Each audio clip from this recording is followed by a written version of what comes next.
मेरे चैनल से जुड़े हुए सभी आंगनबाड़ी सेविका सहायिकाओं का स्वागत है। आज बात करेंगे कि आंगनबाड़ी सेविका सहायिकाओं का पेमेंट में विलंब क्यों हो रहा है और आंगनबाड़ी सेविका सहायिकाओं का मांग क्या है और कब इनके पेमेंट में इंक्रीजमेंट होगा। इन सारी बातों को लेकर के आज हम आपके पास आए हैं। अगर आप चैनल पर नए हैं तो आपसे मेरी गुजारिश है कि चैनल को आप सब्सक्राइब करिए, बेल आइकन को दबाइए ताकि वीडियो का जो नोटिफिकेशन है वो आपको मिलता रहे।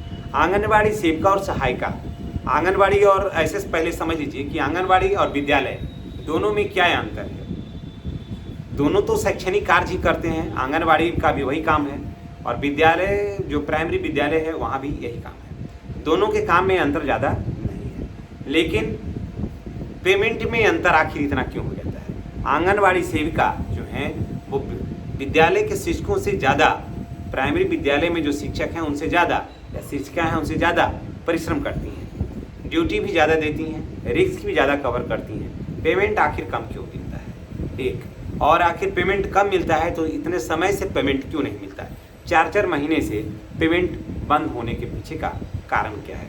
इन सारे मुद्दे को आज हम आपके पास लेकर के आए हैं। अगर आप आंगनबाड़ी सेविका और सहायिका हैं तो मैं आपसे गुजारिश करूंगा कि आप चैनल को सब्सक्राइब करिए, बेल आइकन को दबाइए ताकि वीडियो का जो नोटिफिकेशन है ना वो आपको मिलता रहे। देखिए, आंगनबाड़ी सेविका हो और सहायिका हो, दोनों में बहुत ज़्यादा अंतर नहीं है, लेकिन अब सवाल ये उठता है कि पेमेंट अंतर हो जाता है, थोड़ा बहुत का अंतर होना चाहिए था, ज़्यादा का नहीं। और उसके बाद फिर शिक्षकों से अलग क्यों माना जाता है इसे। देखिए, बिहार ये आंगनबाड़ी जो है वो अलग सिस्टम है, इसकी ये परियोजना से चलता है और बिहार सरकार का के सिस्टम से ये चलता है, विद्यालय चलता है और शिक्षक चलते हैं उसमें। लेकिन परिश्रम के मामले में अगर कहा जाए तो आंगनबाड़ी की सेविका और सहायिकाएं हैं जो विद्यालय के शिक्षकों के बनिस्बत ज़्यादा परिश्रम करते हैं। देखिए, गर्मी में या ठंडा में विद्यालय बंद हो जाएगा लेकिन आंगनबाड़ी केंद्र नहीं बंद होता है, वो चलते ही रहता है, सोच लीजिए। और छुट्टियां के मामले में भी आंगनबाड़ी में छुट्टियां कम ही मिलती है, जितना विद्यालय में छुट्टी मिलता है उतना आंगनबाड़ी केंद्र में छुट्टी नहीं मिलती है।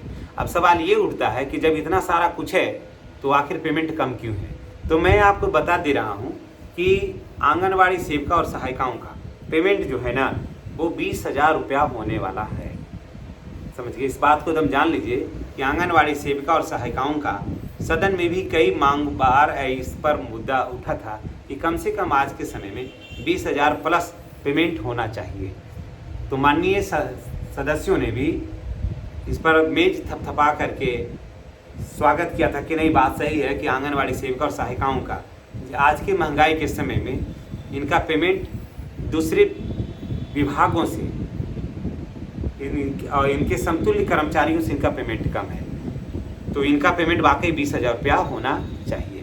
तो आप जान लीजिए कि जब 8वें वेतन आयोग की सिफारिश जब लागू होगी, समझ गए, अब आपके मन में ये संदेश लग रहा होगा कि आखिर जब ये बात मैं कह रहा हूँ तो आखिर कब से पेमेंट बढ़ेगा आपका। तो मैं आपको बता दे रहा हूँ कि 8वें वेतन आयोग की जो सिफारिश लागू होगी 1 जनवरी 2026 से, समझ गए, 1 जनवरी 2026 से सभी कर्मचारियों का जो पेमेंट है उसमें वृद्धि होगा, चाहे वो बिहार सरकार के कर्मचारी हों या फिर केंद्र सरकार के कर्मचारी हों, उसमें वृद्धि होगा। तो जब वृद्धि होगा तो आंगनबाड़ी केंद्र का डायरेक्ट रूप से तो वृद्धि नहीं होगा, लेकिन उसका असर जो है ना, उसका असर वहाँ पर होगा और आपका पेमेंट कम से कम भी तो 20,000 रुपया होगा। समझ गए, 20,000 से नीचे पेमेंट होने का कोई सवाल ही नहीं है। तो अगर आप आंगनबाड़ी सेविका और सहायिका हैं तो इस बात को आप जान लीजिए कि आपको जैसे ही 8वें वेतन आयोग की सिफारिश लागू होगी तो आपके पेमेंट में भी अच्छा खासा असर होगा, क्योंकि कहा गया है उसमें कि किसी भी कर्मचारियों का अपने देश में, जैसे देश कहा है कि देश विकास कर रहा है तो सभी लोगों की आय भी तो बढ़ना चाहिए। तो उसमें कहा गया है कि सारे लोगों को जो है वो पेमेंट जो है वो कम से कम भी तो 20,000 रुपया होना चाहिए। तब देखिए कब से 20,000 रुपया होता है, ये तो आने वाला वक्त बताएगा। और अगर आप बिहार में आंगनबाड़ी सेविका और सहायिकाएं हैं तो निश्चित रूप से आपके लिए ये खबर काफ़ी अच्छी है। और दूसरी बात यह है कि आपका जो 4 महीने का जो वेतन लंबित है ना वो पेमेंट आ रहा है। अभी बिहार सरकार के कुछ में अभी पैसा का अभाव है, इसलिए थोड़ा सा आपको तो इंतज़ार करना पड़ेगा, लेकिन 1 से 2 महीने के अंदर, 1 महीने के अंदर आपको मान के चलिए कि आपका पेमेंट जो है ना, वो जितने भी बकाया राशियाँ हैं वो सभी आपके खाते में पैसा जो है वो चला जाएगा। और इसी के साथ हम आपसे विदा लेते हैं। नेक्स्ट वीडियो में हमारी और आपकी फिर मुलाकात होगी। चैनल पर नए हैं तो चैनल को सब्सक्राइब करके बेल आइकन को दबाना नहीं भूलिएगा। धन्यवाद।